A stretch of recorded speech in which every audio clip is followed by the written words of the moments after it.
got on the schedule some time for the Lablets to give status reports.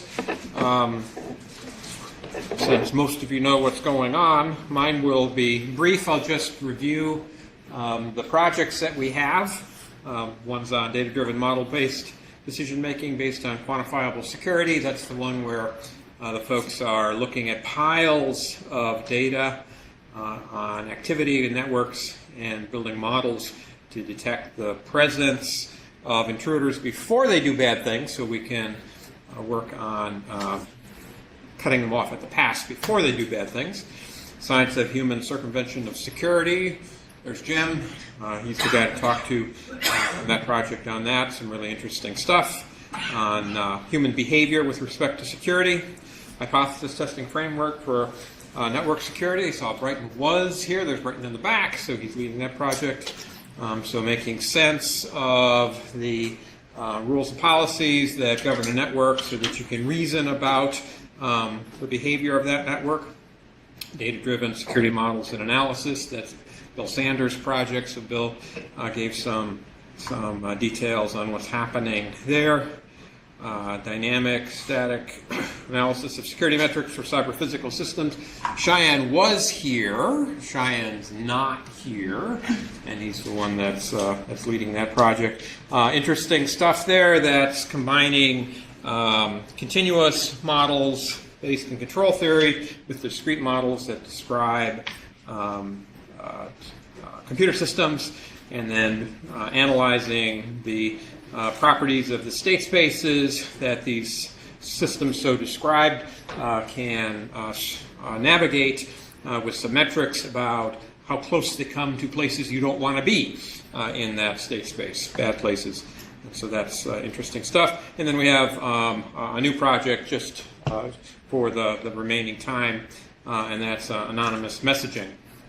So it's sort of a foundational information theoretic approach to anonymity in messaging. So interesting stuff going on. So one of the things that I have to tell you all, one of the things that we really appreciate about NSA as a customer is your appreciation of our doing things what academics just love to do. And that's give talks, talk about what we're doing, graduate students, write papers. Oh, this is what we love to do. And you love to have us do it. And that's just great because some of our sponsors love us to do other things. So we really appreciate that you like this stuff. And I did a thumbnail sketch from the last quarterly report. And by my count, we had 39 or 40 publications came out just in the last quarter. And citations were there approximately 5. There might have been 6. Where there were papers that were either the best paper or best posters or nominations for these things. So it just gives you a sense of the quality of the stuff that's coming out of this. A couple of notable things in the last quarter is workshops that we sponsored. One of these, again, I would have asked Cheyenne to speak to it. I assumed he was going to be here. That was my bad. But Cheyenne and Gear ran a Science of Security for Cyber-Physical Systems workshop at CTS Week in Vienna this April, and by all accounts, that was a raging success. And so, you know, we're deputizing them to go into the cyber-physical systems community and be evangelists for science of security, and it's resonating. Those are people that are not afraid of mathematics, and I think mathematics is one of the foundational tools that we have for establishing a science of security. And then just last month, we had a Science of Security for Software-Defined Networking workshop in Chicago, and that was interesting as well. Brought a lot of people. I was present for that one. That must have had 50 or 60. You probably know what the number was rigorously. A lot of interesting presentations, talks, discussions about how to approach software-defined networking with the kind of rigor that we like to see in science of security, and more general discussions about how to use software-defined networking to enhance security in general. And finally, we are looking at the remaining budget and understanding that we want to have the money spent by. We're going to ask for a no-cost extension to get us through the end of the semester in the spring, but we will be to zero by then for sure. And so that's just to make sure that we are planning ahead and working with you all to make sure that you get the financial information that you need from us, and that we do what it is that we need to do with that. So that's really all I prepared to talk about on the Lablet. Can field any questions that you've got. And if not, we'll pass the token to the next guy. And I'm not sure who the next guy is on the schedule. Jonathan is looking. Okay. All right.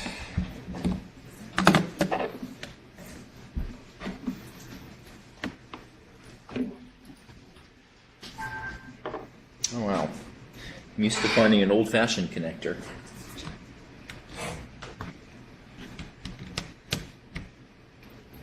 But my laptop has the new one. Amazing.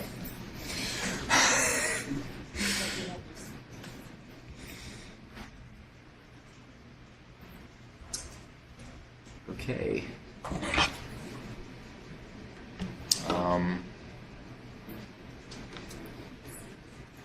Except the new one's not working. Okay, we have HDMI and VGA. Okay. Well, since this isn't working, maybe we should use... I don't know if I have a plug for HDMI. We have VGA. I just always use VGA. We have The one that you can rely on working.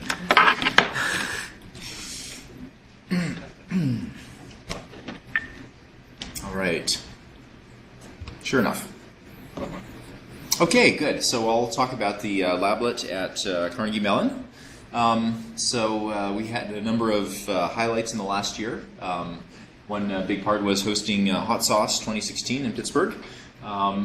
I'll talk about a couple of research progress highlights, and then a more recent workshop was the one on safety for artificial intelligence, which is an emerging area with a lot of interest and overlap with the Lablet communities. So Hot Sauce was in Pittsburgh last April. I know many of you were there. Of course, we had the focus on the hard problems of science of security, but more broadly also on scientific methods for security, better ways of gathering data and analysis, experimental methods, mathematical modeling and reasoning.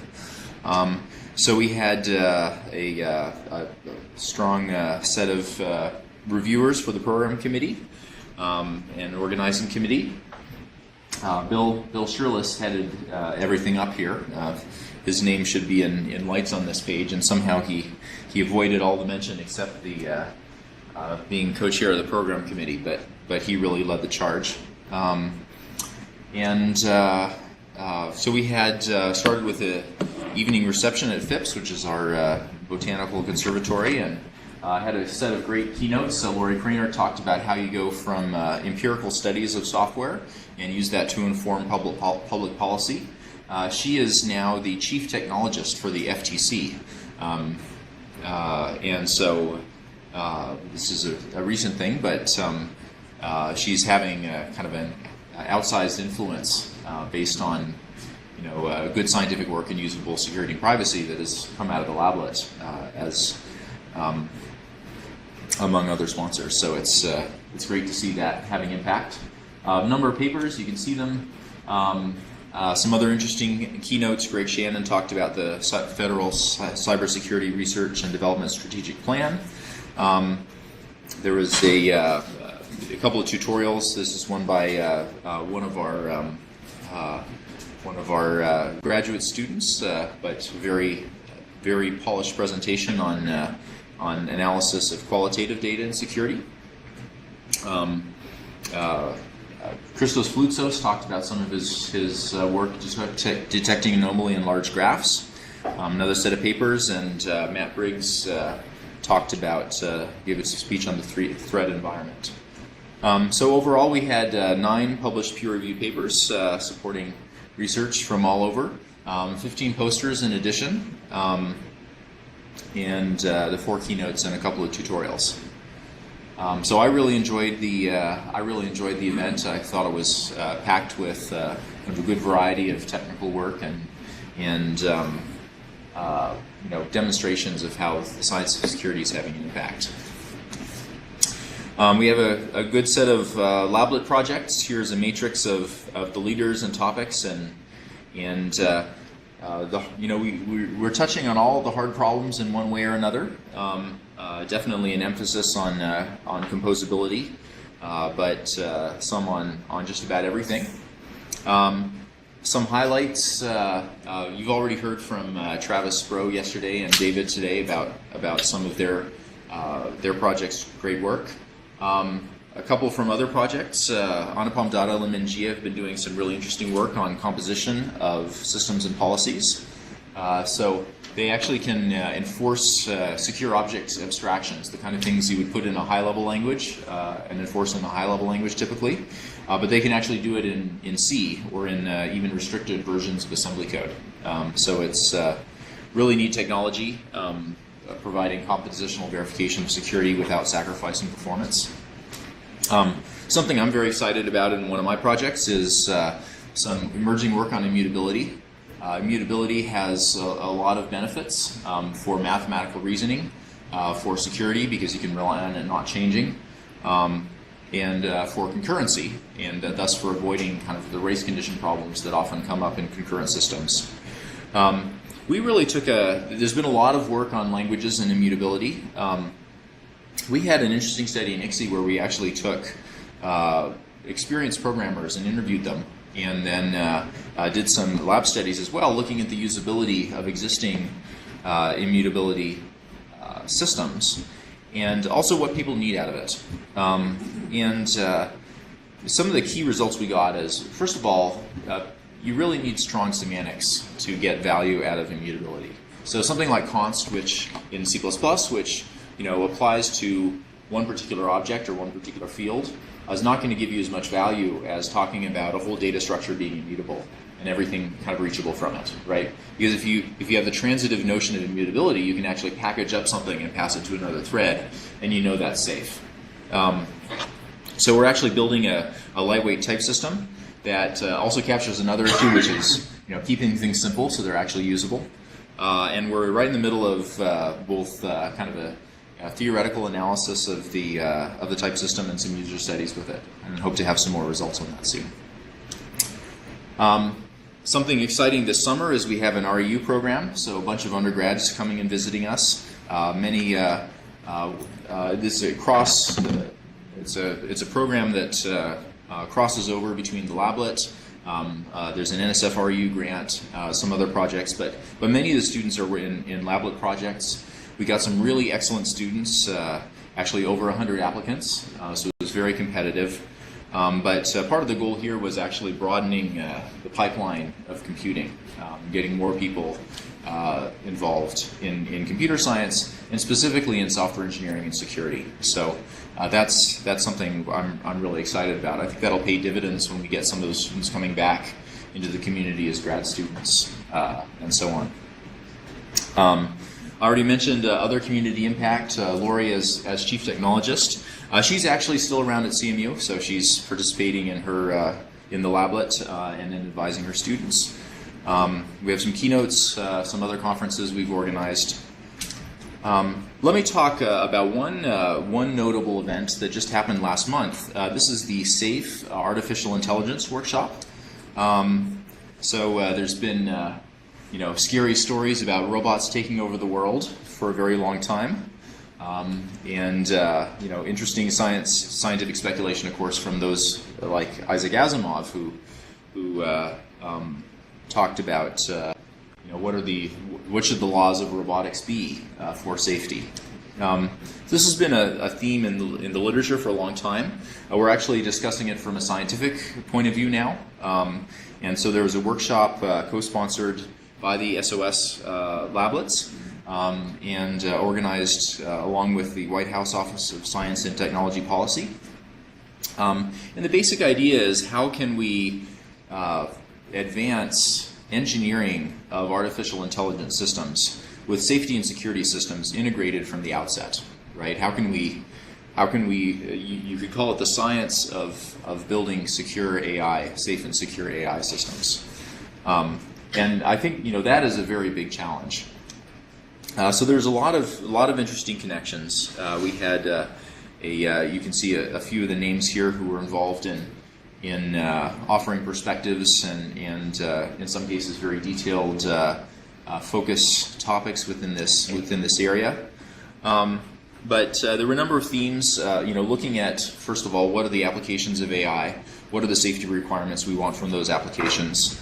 What are the mathematical models and reasoning we use to apply in other areas, and how can they be applied to artificial intelligence? What are the kinds of systems and safety engineering practices that we follow, and can we use those to build artificial intelligence systems?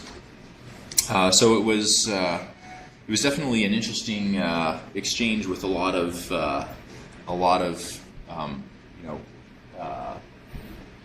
expertise coming from both the safety community, the verification community, and the AI community together to look at this issue. Here's just some of the questions that were examined. What are the mission contexts in which we're doing AI? The dimensionality of safety. This is really about if you want to reason about safety, what are the concerns that you're concerned about, right? If you want to formally model things to assure some notion of safety, what's the boundary between the part of the world you model and the part that you don't?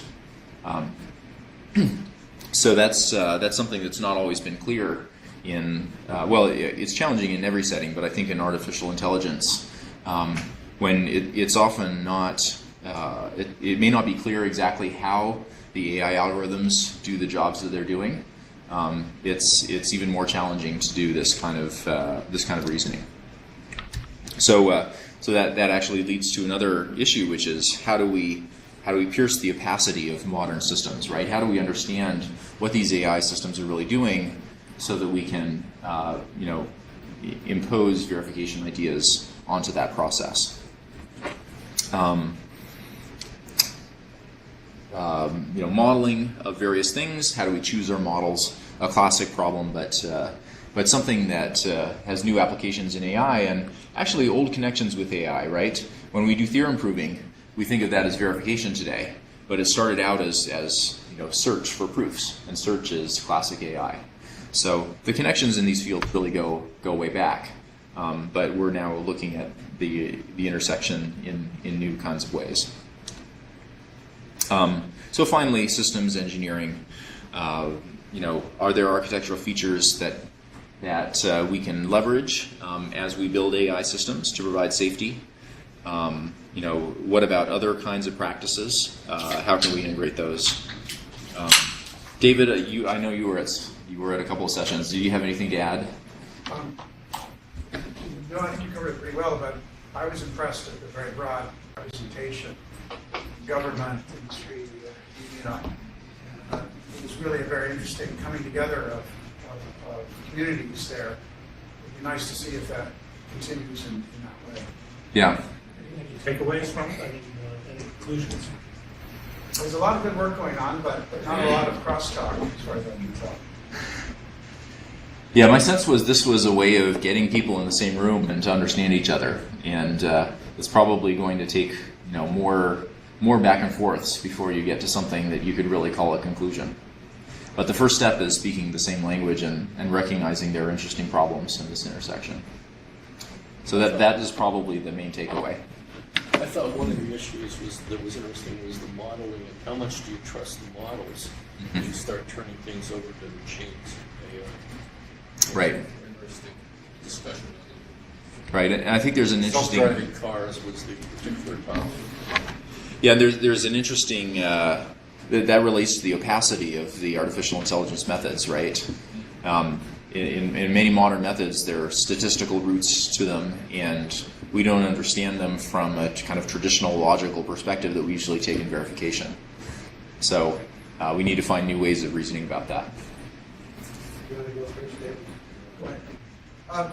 So an interesting statement that I've heard from people in government, people in industry, is that even if AI basic approaches for making certain decisions or controlling or whatever it might be work, there's a real fear, and this is important, I'll say this, there's a real fear because we don't know why they work. So we have a deep learning approach that a person might use a deep learning network to come up with a response algorithm, but then would somehow try to codify that response algorithm that's derived in a deterministic way. So even if it might not be quite as good, we know what its bounds are, and we know when it works, at least this is the argument, when it works and when it doesn't work. What was that addressed, and what was I've heard this said in the security context from U.S. government people that we will not use deep learning approaches to implement a resiliency response because it might surprise us someday. Do something we don't know is in the realm of what it might be. Was that discussed, and what was the opinion?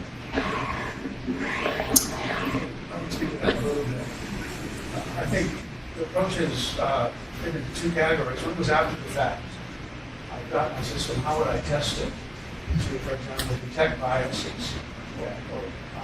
The second one was, what can you do in the process, perhaps reducing the efficiency of your learning but improving the explainability.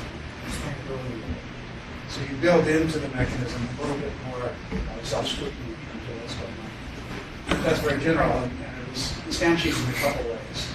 But I think, for my money, the best talk in terms of clarifying the field I don't know too well was John Launchberry, who talked about the three waves of AI. The first being manual, where we build expert systems and we code it. The second being statistical, which is what a lot of people are using today. In his view, the third one is contextual adaptive systems that have explanatory capabilities. So for him, that's the hard problem that people really should be working on. Garment perspective. So that fits in with this worry, Yeah. So when the robot hits you over the head, it can explain why. Yeah. Or at least you need to understand why. Yeah, so Suppose if you knew why, maybe I don't know. Sorry. no, we should. So we should probably move on to the next report. But I think I think this is a really interesting emerging area that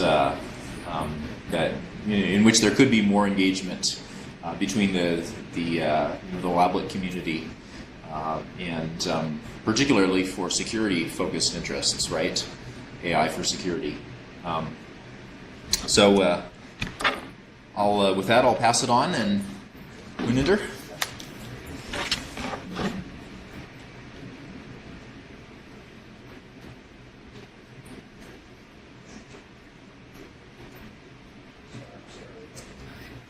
Try HTML. You want to do HTML? Yeah, it usually works. Is this two? Let's try two.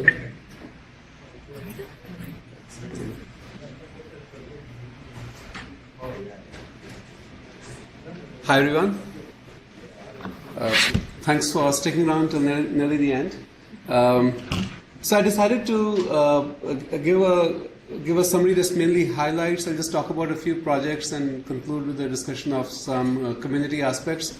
I won't talk about every project, and I wouldn't have the statistics on papers and so forth because those are already uploaded on the VO. So one of our projects is led by psychologists. Chris Mahon is a colleague of mine, and Murphy Hill is a computer scientist helping him, and the student Olga Zelinska. So what these guys have been talking about is studies on social engineering and susceptibility. And one thing they point out as interesting in their work is that they don't just model users, they also model attackers. So they looked at attacks, like phishing attacks in particular, like about 900 emails or so, and they discovered that they analyzed those through a few users, and they achieved high inter-rater agreements and so on. And what they discovered was that the attackers are using apparently using Cialdini's persuasion theory. So they're using some of the elements highlighted by Cialdini, and in particular the newer ones. They talk about commitment consistency and scarcity. Commitment consistency is like a sales tactic where you get people to agree to something early on, and then you sort of hold them to their word. You sort of suck them in, and then you get them to stick on till later. They have also conducted some user studies, and in the user studies they discovered that nearly everybody is susceptible to phishing at some level or the other. They also try to model, understand the cognitive capacities of users and how they relate to susceptibility. Much as you would expect that when users have higher cognition, attention, and working memory, they're less susceptible. The other thing, the more noticeable one, was that people who are naturally suspicious, sort of, who have these personalities where they are either reserved and in being able to control their emotions, or they are just distrustful, or they have very recently been bitten. So those people are much less likely to fall for it again. So that's a stronger effect that they discovered. And now they're going to look at how these various things relate, how these personality profiles relate to susceptibility. Okay. Another project is by Laurie Williams and a student Chris Tyson, and this is a sort of a quick summary of it. So what they're trying to do is what they call the attack surface approximation, and the intuition that they have is that there's a lot of code around, but instead of looking at all the code, if you could look at stack traces, so where a failure has already occurred, then maybe that failure would be indicative of also vulnerability. So it's not just like a functional failure, as it were, but maybe a problem with vulnerability. And they've collaborated some with people at Microsoft Research. So there are things like this, that approximately half the code features on some stack trace or the other.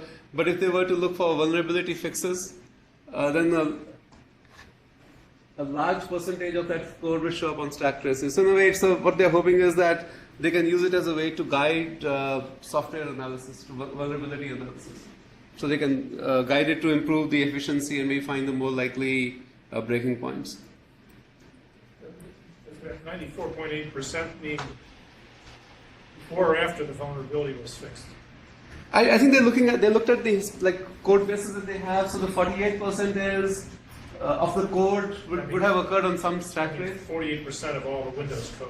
Yeah, Windows 8. Yeah. Right, appeared on something except that 94.8% of the code with fixes. So if they look at the code that had to be fixed repeatedly, then that code showed up on some stack traces in the I'm wondering if that's code continued to show up after the vulnerability was fixed, or if it's pre or post. I took it to mean that this was just things that had been fixed. So, but not that they showed up after they were fixed, but that they were fixed.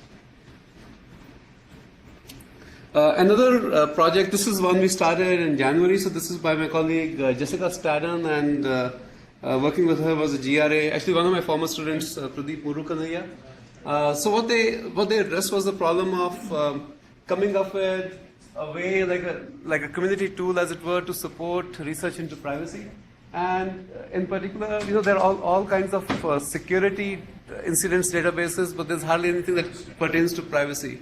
Now, to some extent, these two things overlap, but they often don't overlap all that well. And what they discovered was that there are many privacy incidents which are never a security incident, and so on. So they started to develop a privacy incidents database. They have been, since January, they have, I guess, developed a conceptual model. They are putting in some incidents by hand. What they started to do then was develop tools to do automated analysis of public media. I think in particular they looked at things like reports in the New York Times, but things of that nature. They want to get to public media, and then in that, if something, so the idea is that some incidents should be reported publicly, and they can add them. And one of the things they're trying to do with the tools is that they just look at news reports that have the word privacy in them, and then they have to figure out if that report signifies a privacy incident or is just some other reference to privacy. So they're developing tools which should do that well. And they have a few hundred or several hundred incidents that are currently recorded. So one more project. This one is on policy composition. This is from Purdue University, who are one of our subcontractors. The last two authors are the faculty members, Ming-Hui Lee and Robert Proctor. The others, I presume, are the students. The challenge they address is that there are often many policy misconfigurations, and they arise because of policies being configured in two places which interact in a way that the authors do not anticipate.